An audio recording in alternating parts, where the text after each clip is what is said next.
Hi guys. ඔන්න ඉතින් අද අපි ආවා බීච් එකට. ඉතින් ගොඩක් වෙලාවට අපි බීච් එකට එන්නේ මොකක් හරි ප්‍රශ්නයක් එහෙම තියෙනකොට මොකක් හරි දෙන්නට මොකක් හරි ප්‍රශ්නයක් එහෙම තියෙනවා නම් අපි දෙන්න ගොඩක් වෙලාවට ඒවා කතා කරන්නේ බීච් එක අයිනට ඇවිල්ලා. එතකොට සාමාන්‍ය හවස් වරුවක වගේ ආවට පස්සේ මුහුද දිහා බලාගෙන නේද? අපි දෙන්න ඉතින් ඒව කතා කරගෙන ප්‍රශ්න ඔය තියෙන දේවල් රගුලාට රණ්ඩුන් වෙලාවට තමයි එන්නේ. රණ්ඩු වෙච්ච වෙලාවට ඒව දෙන්නත් එක්කම එනවා. සද්ද නැතුව දෙන්නත් එක්ක වෙලා ටිකක් වෙලා මුහුද දිහා බලාගෙන ඉන්නකොට මේ දන්නේව නැතුව කතා බහ කරලා ඒක අපිට විසඳ ගන්න පුළුවන්. ඉතින් අද නම් අපි කැමත් අපි කෑමකුත් තරම් අද අපි ඇත්තටම මේ රණ්ඩු වෙලා නෙමෙයි ආවේ. ඒක කියන්න ඕනේ මුලින්ම. රණ්ඩු වෙලා නෙමෙයි ආවේ. අද අපිට ගොඩක් සතුටු දවසක්. හේතුව කියමු නේද? මොකක්ද? අපි දෙන්නගේ ගේ හදනවානේ. ඉතින් සතුටු දවසක් කියන්නේ හෙට අපි දෙන්නේ ගෙදර වැඩ පටන් ගන්නවා. ඒ කියන්නේ ෆවුන්ඩේෂන් දාලා ඒ ඔක්කොම කරන්න හෙට තමයි පටන් ගන්න. ඉතින් හරිම සතුටුයි. ගේ හැදෙන්න පටන් ගන්න හෙට. දැනට අපි මෙච්චර දවසක් හිටියේ වයිෆ්ලාගේ අම්මලාගේ ගෙදර. ඊට පස්සේ අපේ ගෙදර හිටියා. එහෙම තමයි දෙන්න එක දැන් අවුරුදු දෙපැත්තට පැන පැන හිටියා. දෙපැත්තට පැන පැන හිටියා. දැන් බැඳලත් අවුරුදු 3ක් විතර. අවුරුදු 3ක් විතර දෙන්නත් එක්ක තැන් තැන් වලට කියන්නේ අම්මලා ගෙදර ඉන්නවා. එහෙම තමයි හිටියේ. මේ හාහා පුරා කියලා ඔන්න අපි දෙන්නගේ පුංචි ගෙදර හෙට හැදෙන්න පටන් ගන්නවා. අපි දෙන්නේ පුංචි ගෙදර හදන්න පටන් ගන්න සතුට නිසා අපි දෙන්නට හිතුණා අද පොඩ්ඩක් බීච් එකට ඇවිල්ලා මෙන්න මේ ලස්සන වෙරළ තීරයේ ටිකක් වෙලා ඉඳලා යන්න. ඉතින් ඒක නිසා තමයි අද අපි බීච් එකට ආවේ.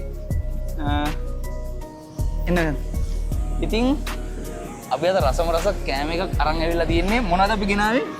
සමෝසා ගත්තා. අපි ගත්තා සමෝසා දෙකක් ගත්තා. පරිප්පු වඩේ ගත්තා. මම ආසයි පරිප්පු වඩේ. මම පරිප්පු වඩේ ගන්න ආසයි. ඉතින් පරිප්පු වඩේ දෙකක් ගත්තා. ෂවර්ම දෙකක් ගත්තා. ෂවර්ම දෙකක් ගත්තා. ඉතින් ඇත්තටම මේ රත්ගම පැත්තේ මීට කලින් ෂවර්ම තිබිලම නැහැ කිසිම කඩේක. අද තමයි අපි දැක්කේ. යකා රෙස්ටොරන්ට් එකේ. ඉතින් ඒක නිසා අපි අරගත්තා. ඉතින් අපි අද ඒකේ කාලා රස බලමු.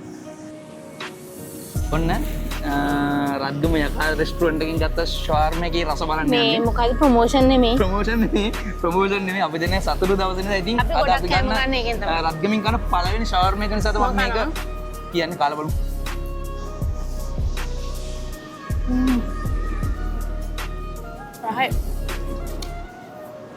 Right.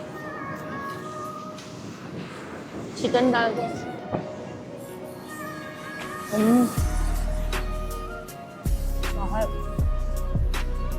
ඇත්තටම රහයි. හිතට මාර විදියට නිදහසක් දැනෙනවා ඇත්තට මේ වගේ බීච් එක ඇවිදන් යනකොට. බලන්නකො ලස්සන. හරිම ලස්සන පරිසරයක් තියෙන්නේ. හරිම ඉතින් මේ වගේ තැනකට ආවෙන් පස්සේ මාර විදියට හිත නිදහස් වෙනවා.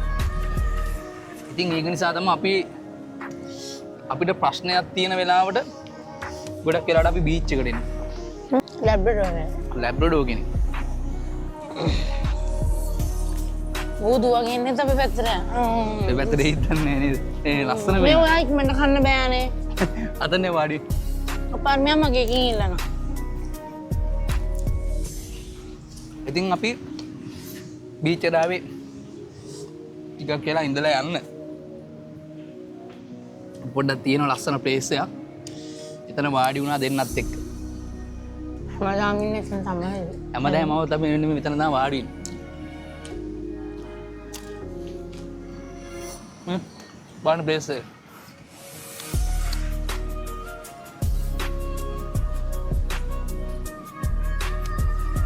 තුවාල මොකක්ද කියන්නේ? හරි නිදහස්. අද මුහුදේ නැවු නෑනේ. නෑ. වෙනදට නැව් තියනවද වහින්න වගේ තියෙනද නැව් නෑ. ඉතින් මෙයාලට වීඩියෝ බලන කට්ටියට මොකක්ද කියන්නේ අන්තිමට? අපේ channel එක subscribe කරන්න, like කරන්න, comment කරන්න, share කරන්න. එහෙනම් තවත් මේ වගේ vlog එකකින් ආයෙත් හම්බෙමු. bye. Bye.